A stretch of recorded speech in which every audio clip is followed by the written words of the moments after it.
Hey everybody, welcome back. We're taking a stroll through the garden. If you don't know me, my name is Jared Dixon. I have been a gardener for 7 years. I garden things like native plants, flowers, fruits, vegetables, grapes, that sort of thing. If you haven't subscribed yet, I would highly encourage you to do so. I'm uploading tons of new content. But today we are going to talk about the easiest, in my opinion, vegetable to grow, and I've grown many: tomatoes, peppers, squash. Those are very hard to grow, in my opinion. So we're going to talk about the easiest ones to grow, and we're going to harvest some together too, so you can actually see what the process is at completion. So come on, we're going to finish our walk here and join me at the raised flower bed. All right, so we are here at the raised bed. I actually built this thing, I think it was last fall, so it's only been here about a year. And you can see, and I'll give you a different shot here in a second, that I have one thing that I've never grown before, and this is a thing that I think is the easiest thing to grow, the easiest vegetable to grow, and it is garlic. So if you've watched any of my other videos, you know that I've done lots of things with this. So I planted them last fall. It actually grew something called Escape. I didn't know what they were. I was browsing online and saw that it was something that could be really tasty. Came out, picked scapes, and I filmed it. So if you're interested in what a garlic scape is, which it's essentially the seed shoot that comes out of the top of the garlic that you can harvest when it's young. It's tender, it's spicy, it's garlicky. You can eat it raw. You can put it in pesto, you can saute it. It's amazing. Check out that video on the channel. But now is the time where we can harvest the garlic. So I'm going to preface this. I am not a garlic expert. This is the first year that I've ever done this. But from what I've seen, when the ends of the garlic, and I will show you a video here in a second, when the ends of the garlic become brown, a few of the leaves, when some of the base leaves start to die off, whenever you're getting to, maybe at least in my zone 6, you're getting to middle June, late June, early July, it's time to harvest the garlic.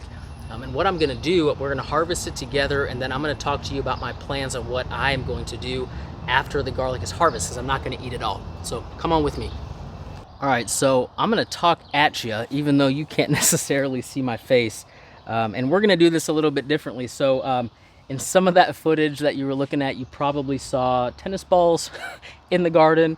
You saw toys and shovels out. So I have kids. This is real life, y'all. This is what a garden oftentimes looks like. It's not always perfect. And you can see here, I have failed at weeding. So there are tons of weeds in here. After we get this garlic out, I'm going to weed this bed. I'm going to put some grass over top just to make sure that it's staying nice and moist, to get kind of that ecosystem going, like I always talked about, that back to Eden method. And hey, I don't have a shovel for this. I have a paint scraper, a 5-in-1. So I'm renovating my basement right now, and this is what I had in my garage to dig some of this up. So I read that you're not supposed to actually just pull these out. That would have been my first inclination. So I'm going to kind of work this soil, and we'll watch it together here, and we're going to see what this looks like. I don't know if this garlic is going to look great. I don't know if it's going to be puny. I don't know if it's going to be rotten. So we're figuring this thing out together. So here we go.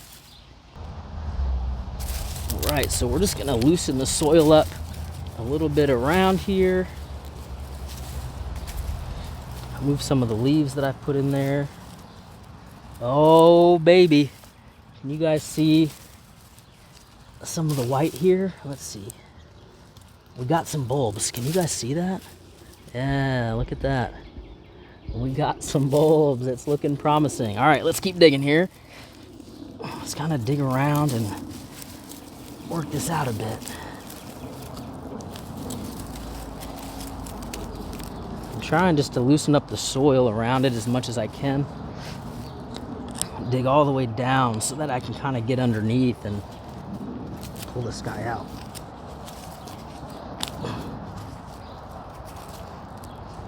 A little loose here. Ooh, guys, look at this beautiful garlic. Unbelievable. So I also read that when you pull the scapes off, like I just mentioned to you, that seed, little tendril, I guess, that comes out of the garlic here. I'm going to move this camera so you guys can see me now. When you pull that scape out, it actually promotes more growth for the bulbs of the garlic. And you can see here, I mean, that thing is giant. I mean, it's as big as my it's as big as my hand. So this is really cool. I'm really excited. I'm gonna set my camera up over here so you can kind of see me in a sped up way, or maybe I just cut it and show you when it's all picked. But I'm gonna pick some more of this stuff and we'll talk about the results after it's all pulled out.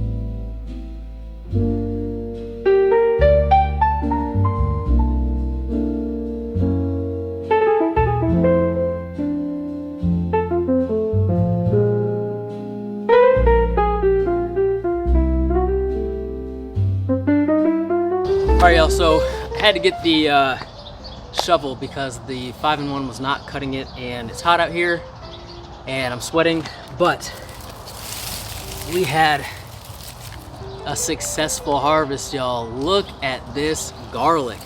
Unbelievable that something so simple could produce something so amazing. And so really what I'm going to be doing with these, I'm not going to go through the curing process. Quite frankly, I don't really know what the curing process is.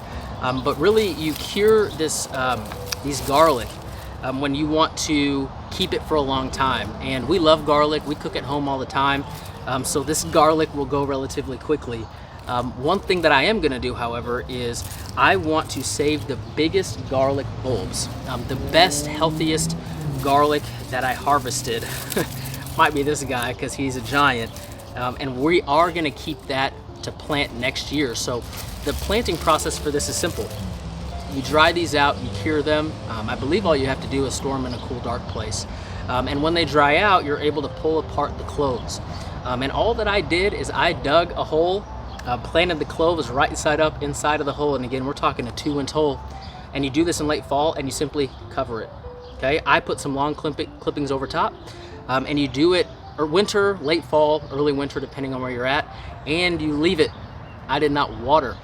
I did not attend to them in any way, shape, or form, and it turned into this amazing, amazing harvest. So to me, and I'd love for you to comment in the comments below what you think the easiest vegetable is to grow. Again, I've tried tomatoes, I've tried cucumbers and squash. To me, this is the absolute easiest. What a cool harvest. Before I let you guys go here, if you haven't joined the Dickson Claim Garden Club, and the members have been joining like crazy after last week's post, but if you haven't joined, I encourage you to do so. It's a community that I'm part of. I'm posting photos. We just had a storm and some of my blackberries fell, so I posted about that just a couple days ago, but I'm posting photos, I'm posting content, giving you guys some updates that I don't do on YouTube, and it's a community where you guys can share, you can ask questions, you can show each other what you're growing. It's a really, really great community. We're doing things like Garden Tip Tuesday and Show and Tell Saturday, so lots of cool things to come with that. The link is in the description, or you can go to Facebook and search Dickson Claim Garden Club and request to join there. But with that, thanks for coming along on the journey. Thanks for harvesting the easiest vegetable to grow, garlic, and we'll talk very soon.